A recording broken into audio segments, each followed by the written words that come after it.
Bonjour Stéphane, Bonjour Antoine. bienvenue pour un nouvel épisode de Regard Libre. Aujourd'hui, on va parler de Pénicaud, Madame Pénicaud. Et dans le Figaro,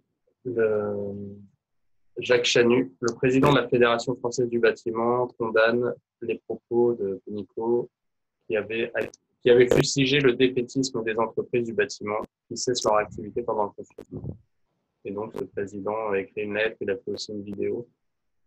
Euh, Il demande à l'État de prendre ses responsabilités afin que les chantiers puissent reprendre dans des bonnes conditions sanitaires.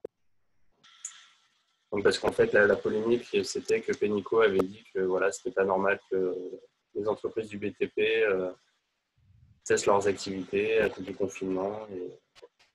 Et donc, on est encore dans le message, le double message où il faut rester chez soi, mais en même temps, il faut aller voter. Il faut rester chez soi, mais le BTP doit quand même continuer. Donc, Jacques Chanu a écrit une lettre dans le Figaro et on pourra la lire pour ceux qui ont envie. Est-ce que tu as une réaction Oui, à ce sujet?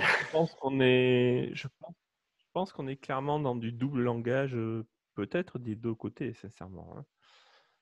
Ce que je comprends, c'est que du côté de Pénicaud, donc du gouvernement, il y a déjà un premier niveau de double langage, puisqu'on nous dit confinement, confinement, confinement. Et puis, s'il y a bien un secteur d'activité, je crois que sur une vidéo précédente, on en parlait, je prenais l'exemple des plombiers, mais le BTP en général est par définition un secteur où il y a besoin d'être à l'extérieur pour pouvoir bosser.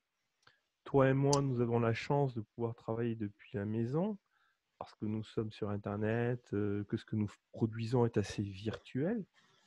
Quand tu fais du béton ou que tu tires des tuyaux ou des fers à béton et autres, il faut être sur les chantiers. Donc le confinement sur les chantiers, c'est compliqué. Donc demander, exiger le confinement pour les gens du BTP, il n'y a pas 36 000 façons de faire. C'est soit ils restent chez eux, soit ils ont les moyens de se protéger dans une logique confinée. Et je pense que c'est le message de Chanu qui dit, si vous nous demandez d'être confinés, donnez-nous les moyens de l'être. C'est-à-dire, soit, et c'est ce que j'ai cru comprendre de l'article, c'est soit accepter qu'on arrête les chantiers, et notamment les chantiers de l'État, soit donnez-nous des masques ou des moyens de protection qui nous permettent effectivement d'être confinés. Ça, je pense que c'est le premier message de Chanu que je comprends, qui est assez logique. Après, il ne faut pas oublier que ce monsieur est quand même un syndicaliste sectoriel, qui a quand même des enjeux un peu politiques, je suppose. Que dans le domaine du PTP, sauf erreur de ma part, la part relative des chantiers financés en partie ou complètement par le public est considérable et que quelque part, un des enjeux pour le secteur, à mon avis, c'est que pour arrêter les chantiers privés, bah, quelque part, soit c'est compliqué, soit ça se négocie avec le client. Bon, ça, c'est pas forcément très compliqué. On trouve des arrangements avec le client. Mais trouver des arrangements avec l'État sur les chantiers d'État, c'est beaucoup plus compliqué.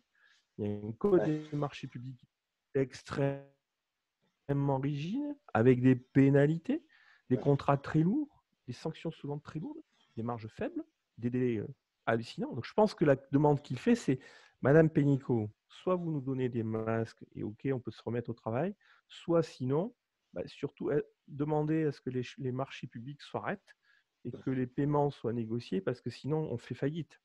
Ouais, Je pense que ouais, il y a l'enjeu, ça. Oui, je pense qu'une question, c'est celle-là.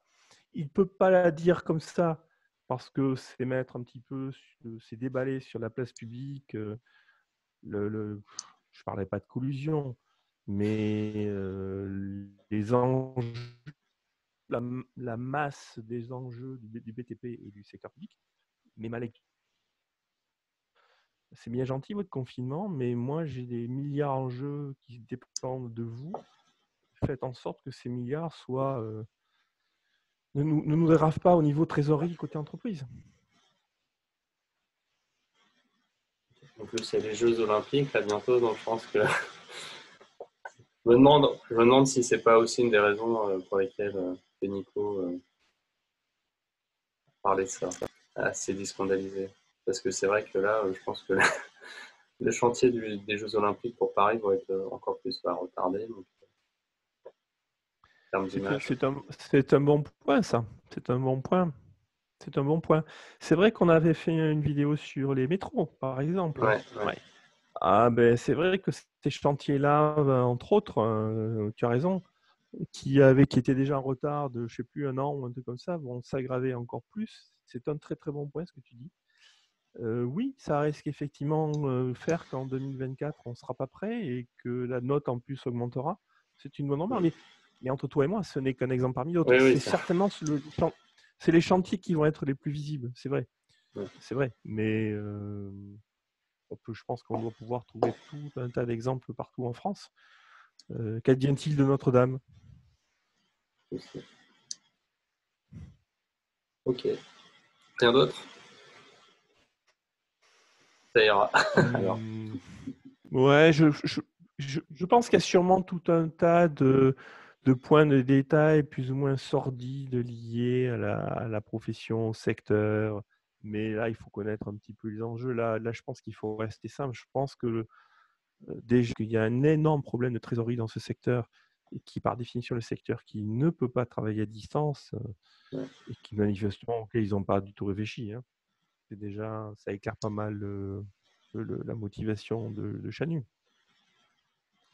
ok, très bien. Merci Stéphane. Je t'en prie.